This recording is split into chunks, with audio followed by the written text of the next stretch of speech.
আসসালামু আলাইকুম কলিজাটা। ওয়ালাইকুম আসসালাম বাবা, তুমিও সালাম দাও। আমার ঈদের সালামি কই? ও আচ্ছা, এই ব্যাপার, সালামি লাগবো এটা বললেই পারো।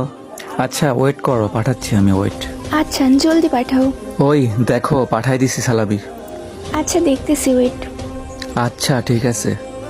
এই মাত্র 500 টাকা দিছো, লাগবে না তোমার সালামি, যাও। কেন 500 টাকায় কি হইব না, আরো লাগবো? আরো লাগবে। একটা ড্রেস পছন্দ করছি, ওটা নিব। কত টাকা লাগবে? বেশি না তো, মাত্র 3000। বাট আমার কাছে তো আর টাকা নেই, আমার কাছে মাত্র 500 টাকাই ছিল, ওইটাই তোমাকে দিয়ে দিলাম। আমি আর টাকা কই পাবো কও? দেখবাল, টাকা নাই তো প্রেম করতে আসছো কেন? মানে কি বলো এইসব তুমি? মানে বুঝো না? তুমি সামান্য একটা ড্রেসই কিনে দিতে পারো না, আর আমাকে কিভাবে চালাবা? কি ভাই, ব্রেকআপ করবা নাকি? ব্রেকআপ। আর জীবনে আমার মেসেজ বা কল দিবা না। বাই। ও আচ্ছা ঠিক আছে, বাই।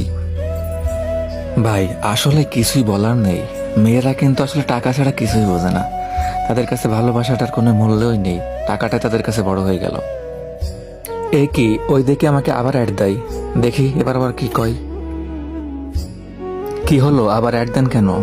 আর মন খারাপ করছো?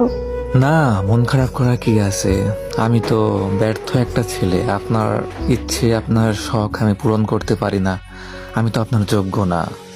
আপনি আপনার মতো একজন খুঁজে নিন যে আপনার শখ আহ্লাদ পূরণ করতে পারবে, আপনার নতুন নতুন ড্রেস কিনে দিতে পারবে, প্রত্যেক ঈদে আপনার হাজার হাজার টাকা সালামি দিতে পারবো, এমন একজন দেখে আপনি খুঁজে নিন। ঠিক আছে আপু, আল্লাহ হাফিজ।